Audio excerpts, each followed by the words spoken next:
नमस्कार, मैं हूं आपके साथ अनुष्का और आप देख रहे हैं लल्लू लाल न्यूज। आध्यात्मिक गुरु संत प्रेमानंद, जिनका नाम सुनते एक पवित्र और शांतिपूर्ण वातावरण का एहसास होता है, उनके जीवन और उनके आश्रम के बारे में एक नया रहस्य सामने आया। प्रसिद्ध IIT बाबा ने हाल ही में संत प्रेमानंद के आश्रम से जुड़े एक बेहद चौंकाने वाली जानकारी साझा की, जिसने उनके अनुयायियों और भक्तों को हैरान कर दिया। IIT बाबा, जो खुद एक मशहूर गुरु और शिक्षाविद हैं, ने इस राज को खोलते हुए बताया कि संत प्रेमानंद के आश्रम में जो कुछ भी हुआ वो आमतौर पर किसी को विश्वास नहीं होगा।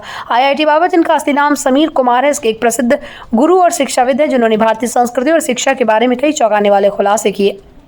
वो सोशल मीडिया पर भी काफ़ी सक्रिय रहते हैं और अपनी शिक्षाओं के जरिए लाखों लोगों के दिलों में जगह बना चुके हैं। उनकी बातें अक्सर समाज के विभिन्न पहलुओं पर प्रकाश डालती है, जो सुनने में काफ़ी रोचक और आश्चर्यचकित करने वाली होती है। IIT बाबा ने संत प्रेमानंद के आश्रम के बारे में जो जानकारी दी है वो किसी को भी चौंका सकती है। उन्होंने कहा कि संत प्रेमानंद के आश्रम में बहुत कुछ ऐसा हुआ करता था जिसे सामान्य व्यक्ति कभी नहीं जान सकता। आश्रम में साधना और ध्यान के अलावा और भी गतिविधियाँ चलती थी, जिनका लोग बहुत ही कम लोग करते हैं। IIT बाबा ने खुलासा किया कि संत प्रेमानंद के आश्रम में शारीरिक और मानसिक शांति के साथ साथ एक गहरी आंतरिक क्रांति भी होती है।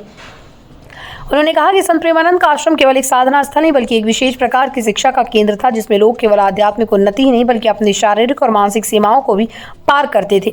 IIT बाबा ने यह भी बताया कि संत प्रेमानंद का ज्ञान और उनकी साधना ही पद्धतियां बहुत ही गहरी और रहस्यमयी थी, जो आधुनिक शिक्षा के सिद्धांतों से कई अधिक प्रभावी थी। IIT बाबा ने संत प्रेमानंद के विशेष ध्यान और साधना के तरीकों के बारे में बताया। उन्होंने बताया कि संत प्रेमानंद का तरीका अद्वितीय था।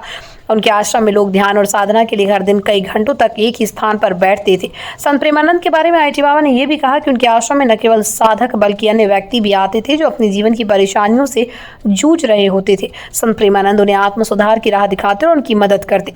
IIT बाबा ने आगे बताया कि संत प्रेमानंद के आश्रम में कोई ऐसी शक्ति मौजूद थी जो साधकों को आंतरिक शांति और शारीरिक ऊर्जा प्रदान करती। उन्होंने कहा कि आश्रम में एक विशेष प्रकार की ऊर्जा थी जो ध्यान और साधना से उत्पन्न होती।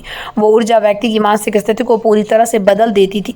IIT बाबा ने अंत में ये बताया कि संत प्रेमानंद का मुख्य उद्देश्य किसी भी प्रकार के बाहरी दिखावे से परे जाकर आत्मा की गहराइयों में उतरना था। उनका जीवन इस सिद्धांत पर आधारित था कि व्यक्ति को अपने अंदर की शक्ति को पहचानना चाहिए और उसके माध्यम से अपने जीवन को एक नए आयाम पर ले जाना चाहिए। उन्होंने ये भी कहा कि संत प्रेमानंद ने कभी किसी से अपनी पहचान या प्रसिद्धि का कोई दावा नहीं किया। उनका उद्देश्य केवल लोगों को आत्मज्ञान और शांति की दिशा में मार्गदर्शन करना था।